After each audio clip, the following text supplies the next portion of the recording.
Good afternoon, this is Gavriel Jacknin, and welcome to Halacha Day number 874. Halacha Day keeps the Yetzer Hara Away. Today's Halacha is a little longer than usual, but we can get through this. We are continuing the laws pertaining to the breaking of bread and the blessing of hamotzi.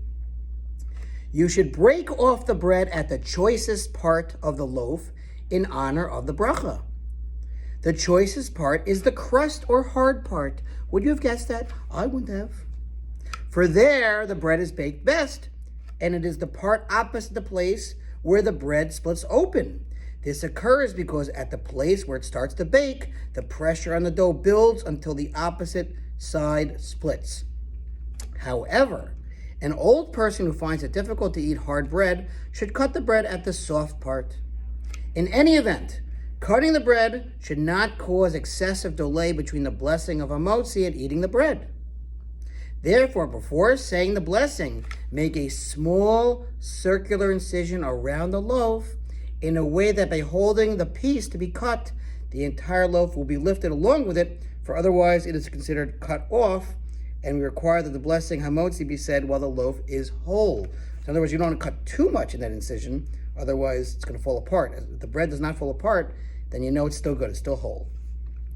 Therefore, leave the piece to be cut joined to the rest of the loaf and say the blessing hamotzi. And after completing the blessing, you may separate them.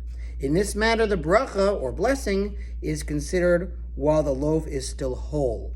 Similarly, when breaking off a piece from a loaf which is not whole, do not cut the slice off completely before saying hamotzi, so that the loaf should be as large as possible at the time of the bracha. On Shabbos, however, do not cut into the bread at all until after reciting the blessing, so that the loaves should be completely whole. What they do on Shabbos, they make a symbolic incision, but they don't actually cut into that bread.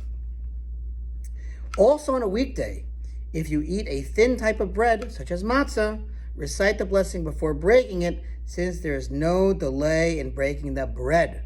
So that's the idea. You want to make a motzi, and you want to minimize the delay between the blessing of motzi and eating that bread. Thanks for listening. That was 874 to sponsor Yetzer Hara, $36, $100 for the gold. Have a wonderful Shabbos, and we'll see you tomorrow night.